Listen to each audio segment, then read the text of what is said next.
Assalamualaikum warahmatullahi wabarakatuh. Waalaikumsalam warahmatullahi wabarakatuh. Kami dari kelompok 1 ingin mempresentasikan tentang perdagangan internasional. Saya Najwa Karomah, saya sebagai moderator. Dan saya Maramelia sebagai moderator. Saya Najwa Ismail Pura sebagai moderator. Baik, saya persilakan kepada Pak Materi. Baik, di sini saya akan menjelaskan tentang perdagangan internasional.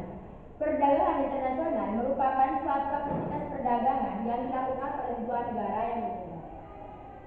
Perdagangan internasional dapat disebut pula sebagai international trade dan telah ada sejak pertengahan abad. Lebih jelasnya, perdagangan internasional ini dapat terjadi ketika ada kegiatan perdagangan yang dilakukan oleh dua negara berbeda dan tentu saja kegiatan tersebut telah disetujui keduanya. Jadi, perdagangan internasional ini adalah perdagangan yang dilakukan oleh dua jenis negara yang berbeda. Dan perdagangan ini sudah ada sejak pertengahan abad. Perdagangan internasional terjadi ketika telah mendapatkan persetujuan dari kedua belah pihak. Ada 3 bentuk hubungan ekonomi, diantaranya adalah sebagai berikut. Terjadinya pertukaran output atau hasil yang diperoleh suatu negara dengan negara lain yang telah menjalin kerjasama. Terbentuknya hubungan ekonomi dalam membentuk hutang piutang yang terjadi antar negara. Terjadinya pertukaran aliran produksi maupun pertukaran sarana produksi. Jadi, hubungan ekonomi diantaranya seperti itu terjadinya pertukaran output atau hasil yang diperoleh suatu negara. Jadi, bukan hanya kita yang mendapatkan hasil, tapi negara lain juga mendapatkan hasil. Dan jika terjadi kesalahan, maka ketika negara satu terjadi kerugian, maka negara yang lain juga mendapat kerugian. Perdagangan internasional menurut negara, partisipasinya dapat dibagi menjadi 3 jenis, yaitu perdagangan internasional bilateral atau dilakukan oleh dua negara yang memenuhi kebutuhan.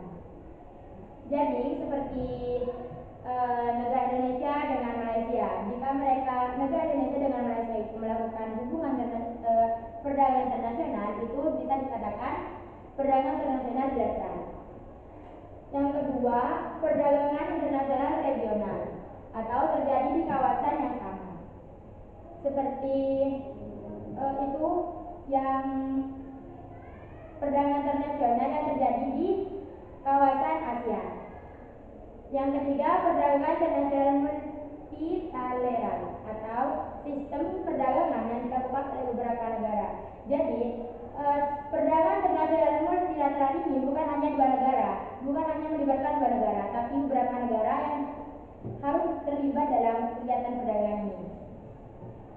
Sedangkan menurut bentuknya, perdagangan internasional dibagi lagi menjadi beberapa jenis, yaitu berupa ekspor dan impor, konsinyasi, PCD, border cruising, dan lainnya.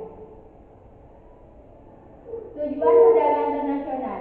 Perdagangan internasional memiliki tujuan utama, yaitu untuk meningkatkan gross domestic product atau GDP.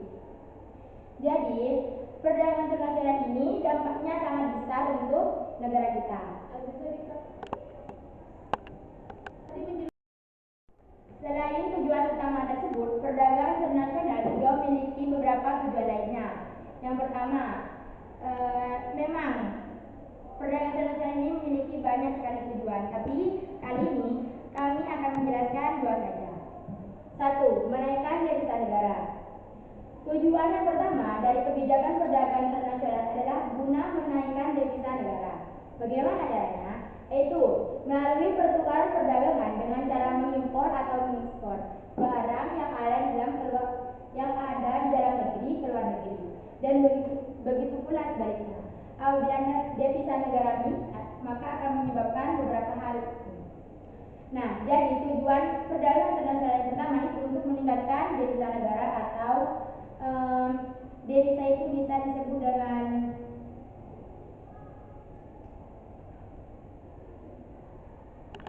ini juga bisa dikatakan keuntungan bagi negara yang melakukan kegiatan ini. Yang kedua, pertumbuhan ekonomi.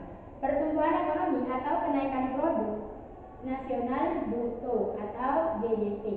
Ini dihasilkan melalui faktor produksi milik warga negaranya yang tinggal di dalam maupun luar negeri, dan warga negara yang tinggal di dalamnya maupun yang tinggal di luar negara yang termasuk dalam GDP. Jadi hanya faktor produksi saja. Baik, tadi kan di penjelasan pertama kita di sini ada yang namanya ekspor dan impor. Apa kalian tahu apa itu ekspor dan impor? Enggak. Baik, sekarang saya akan jelaskan ekspor dan impor. Ekspor dan impor itu adalah barang atau produksi ke luar negeri. Ekspor dilakukan oleh seseorang.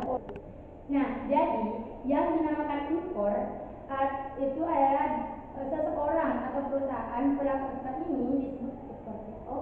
Jadi seperti ini. Ekspor itu barang dari dalam negeri dikeluarkan dari luar negeri untuk mendapatkan keuntungan yang bagi negara itu sendiri. Seperti negara Indonesia. Di negara Indonesia ini banyak sekali menghasilkan padi. Sedangkan di negara lain, entah di negara mana, itu kekurangan pemasukan padi. Jadi kita mengeluarkan padi dari negara Indonesia ke negara lain tersebut. Tujuan utama kegiatan ekspor adalah untuk memperoleh keuntungan.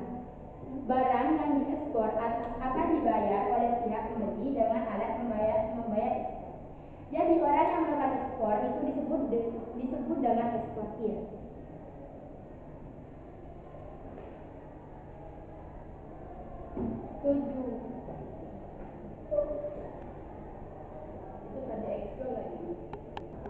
Nah, yang kedua itu ada impor.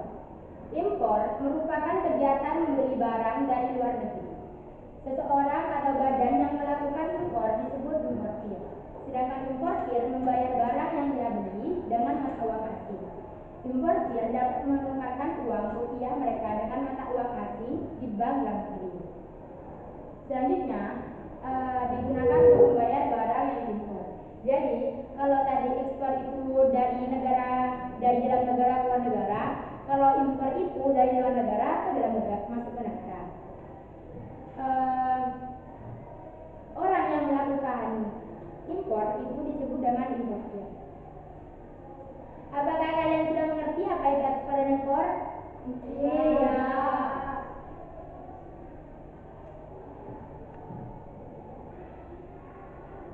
Baik, saya serahkan kepada Natuna.